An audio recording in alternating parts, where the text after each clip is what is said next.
Hi everyone, welcome back to a new episode of Quick Guide. Today in this video, I'm going to show you how you can live chat on Shein application. Keep watching the video till the end. To live chat on Shein, firstly open up your Shein application. The home page of Shein application will appear on the screen. Make sure that you're logged into your Shein account.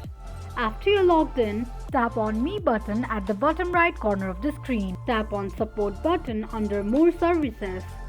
Now from the support page, tap on Customer Service button at the bottom left. You can now go ahead and enter your questions or concern and start chatting with customer service representative. And this is how you can live chat on Shein quickly and easily just in few steps.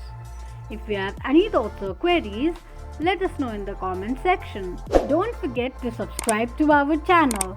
Also press the notification bell icon so that YouTube will notify you whenever we post a new video.